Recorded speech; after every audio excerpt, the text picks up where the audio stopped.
여러분 안녕하십니까, 강신엽 변호사입니다. 설 명절 연휴 이후에 국힘 국회의원들과 그리고 대통령실의 전현직 참모들이 윤 대통령 접견에 나섭니다. 지금까지는 말이죠, 서신으로 연락을 해왔습니다만은 이제 입으로 연락을 하게 되면은 윤 대통령의 메시지를 보다 확실하게 전달받고 또 국민에게 전달할 수 있을 것으로 여겨집니다. 지금 국민의힘 주요 인사들과 대통령실 전 현직 참모들이 설 연휴 직후 서울구치소에 수감된 윤석열 대통령 면회 나선다는 보도가 나왔습니다. 그동안 옥중 서신을 통해서 윤석열 대통령의 메시지를 전달해 왔으나 이제는 직접 입을 통해서 메시지 전달이 됩니다. 국민의힘 권성동 원내대표는 30일 국회에서 열린 기자간담회에서 윤석열 대통령 면회 계획에 대해 정치적 유불리를 따지기 전에 인간으로서의 도리를 다하는 것이 옳은 태도라고 생각한다고 밝혔습니다. 권 원내대표는 제가 대통령과 개인적으로 깊은 친분 관계가 있는 건 다 알고 있지 않느냐. 저는 정치보다 사람 관계가 우선이라고 생각한다. 아직 구체적인 계획을 잡은 것은 없지만 다녀와도 조용히 다녀올 계획이라고 말했습니다. 다른 여권 인사들도 윤 대통령의 면회를 추진하고 있습니다.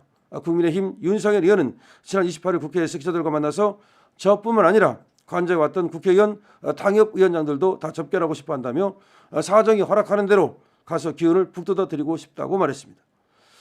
설날인 29일 날은 윤 의원과 국민의힘 원외 당협위원장 80여 명이 서울구치소를 찾아서 윤 대통령에게 새 편지를 전달하기도 했는데요.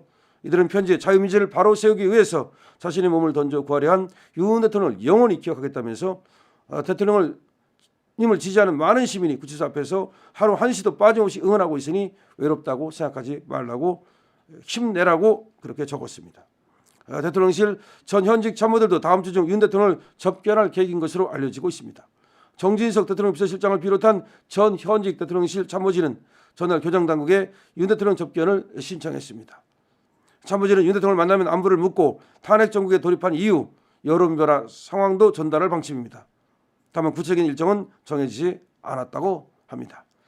윤 대통령 접견은 설 연휴 직후인 31일부터 가능하다, 이렇게 알려지고 있죠. 고위공직자범죄수사처가 변호인 외 접견을 제한하는 조치를 해제하면서 일반 면회도 가능해졌습니다. 다만 일반 면회는 공휴일을 제외한 평일에 하루 한 차례만 가능하고 최대 3 내지 5명이 동반할 수 있습니다. 토요일을 포함한 공휴일은 접견이 불가능합니다. 헌법재판소의 탄핵 심판이 매주 화, 목요일에 열리는 점을 감안해서 한 주에 최대 3차례까지 면회가 가능할 것으로 생각됩니다. 월, 수, 금. 그런데 면회하려는 사람이 많기 때문에 말이죠, 이 면회가 그렇게 쉽지는 않아요.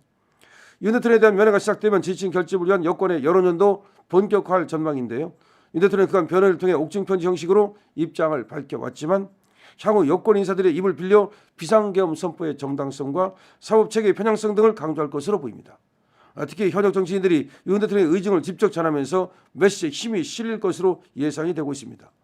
한편 김건희 여사는 당분간 서울구치소를 찾지 않을 예정인데요. 김 여사가 면회 나설 경우 문제로 외부 노출이 불가피하고 야당이 이를 빌미로 공세를 강화할 가능성을 고려한 결정입니다. 한 여권 관계자는 영부인의 접견은 외부 노출이 불가피하다며 민주당이 김 여사가 나타나기만 기다리는데 접견을 갈 수 있겠나라고 전했습니다. 지금 김건희 여사는 말이죠, 일단은 경호와 그리고 또 민주당의 어떤 파상 공세가 예상되기 때문에 조금 참으시고, 우리 김건희 여사는 또 기도로 또 그리고 또 편지는 이제 주고받을 수 있으니까 그렇게 아마 윤 대통령을 응원할 것으로 예상이 됩니다. 여러분, 이제 국힘 의원뿐만 아니라 사실은 말이죠, 우리 윤 대통령을 응원하는 전국 방방곡곡에 지금 물결이 들불처럼 퍼져나가고 있지 않습니까? 지금 전국에서 윤 대통령을 응원하는 지금 쇄도 물결이 일고 있습니다. 윤 대통령님께서는 지금 차가운 감방에서 말이죠, 고통을 견디고 있는데 다만 그것을 갖다가 이제 잘 참고 견디겠다, 꿋꿋이 나가겠다, 각오하고 한 일이다, 이렇게 얘기하면서 끝까지 싸우겠다, 그렇습니다. 이건 하나의 계기입니다. 하나의 시련이지만 사실은 이 시련이 꽃을 피울 수 있습니다. 여러분 아시죠? 꽃을 피우기 위해서는 말이죠, 이 엄동설화를 이겨내야 됩니다. 그래야만 봄에 꽃을 피울 수가 있는 겁니다. 지금은 윤 대통령에게 엄동설화입니다. 하지만 이것은 꽃을 피우기 위한 그런 어떤 거룩한 하나의 희생의 과정입니다. 지금 우리 국민들은 말이죠, 윤 대통령을 이제 정말로 하나의 정신적 지도자로 보기 시작했습니다. 자신을 희생해서 나라의 어떤 위기를 알린 성인으로 것까지 이제 보기 시작했습니다. 이거는 엄청난 변화입니다. 특히 2030들이 말이죠. 윤 대통령을 윤버지라고까지 부르면서 윤 대통령에 감사하고 있습니다. 여러분, 이재명의 지지율이 왜 떨어지는지 아십니까? 이재명에게 속았다는 것을 2030이 아는 겁니다. 2030도 처음에 뭐 25만 원씩 준다, 또 뭐 기본소득을 준다 할 때 좋다라고 생각했습니다. 하지만 알고 보니까 그 빚은 다 우리가 갚아야 되는 것이다 라고 알고서는 완전히 빡쳤습니다. 그야말로 저 사기꾼이다라고 2030이 이재명을 알아버린 겁니다. 그에 비해서 윤 대통령은 사실상 돈을 퍼줬으면 얼마나 선거에 유리했겠습니까? 솔직히 돈 퍼주는 식으로 했으면 문재인이가 돈을 퍼주듯이 그렇게 윤 대통령이 돈을 퍼줬더라면 총선을 못 이겼겠습니까? 그리고 윤 대통령이 오로지 인기에 영합하는 그런 어떤 정책만 내놨더라면 이기지 못했겠습니까? 하지만 윤 대통령은 한 번도 돈을 퍼줘가지고 매표 행위, 표를 돈으로 살려고 하는 행위를 하지 않았습니다. 왜냐하면 그것은 미래 세대들에게 그 빚을 지우는 행위는 그거는 안 된다고 생각한 것입니다. 어떻게 우리가 살자고 지금 당장 먹고 살자고 지금 당장 좋자고 미래 세대에게 그 막대한 빚을 지우고 그들을 구렁텅이로 몰아넣느냐, 그런 짓은 할 수 없다고 생각한 겁니다. 이게 바로 지도자입니다. 그 고마움을 이제 2030이 알았습니다. 뿐만 아니라 윤 대통령이 그리는 그런 어떤 큰 그림을 이제 우리 국민들이 이해하기 시작했습니다. 윤 대통령이 그리는 큰 그림은 뭐냐면, 한마디로 말하면 이 세계 속에서 말이죠, 대한민국의 위상을 외교와 국방을 통해서 정말 완탑으로 만드는 겁니다.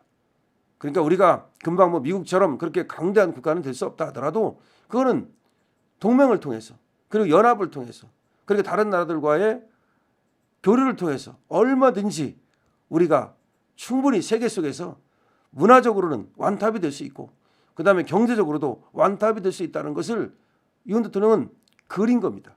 그러기 위해서 우리가 먼저 우리 내에서 강해지고, 그런 다음에 북한하고의 결과적으로는 이제 통일을 이루어야 되고, 그런 다음에 한반도에 정말로 역사상 없었던 그런 정말 위대한 나라를 하나 만들어 보자는 생각이 저는 윤석열 대통령의 생각이었다고 봅니다. 그러니까 미국을 다시 위대하게라는 트럼프의 지금 슬로건이 있는데, 윤석열 대통령 역시 대한민국이 지금 분열되고 찢기고 이상하게 좀 나라 모양이 흐트러졌는데, 이거를 갖다가 저 종북 주사파를 척결하고, 그 다음에 반국가 세력을 척결하고, 그 다음에 주권 침탈 세력을 척결한 다음에 이 나라를 갖다가 다시 추스려 가지고서 그야말로 위대한 나라로 만들고 싶은 그런 생각이 있었던 것이죠. 그러기 위해서는 저 반국가 세력, 종북 주사파 세력, 저 주권 침탈 세력을 정리하지 않으면 안 된다는 그런 위기의식을 가졌던 겁니다. 자, 대한민국을 다시 위대하게, 이것이 윤석열 대통령의 슬로건이라고 저는 봅니다. 윤 대통령과 함께 대한민국을 다시 위대하게 노력합시다. 강신업 TV입니다.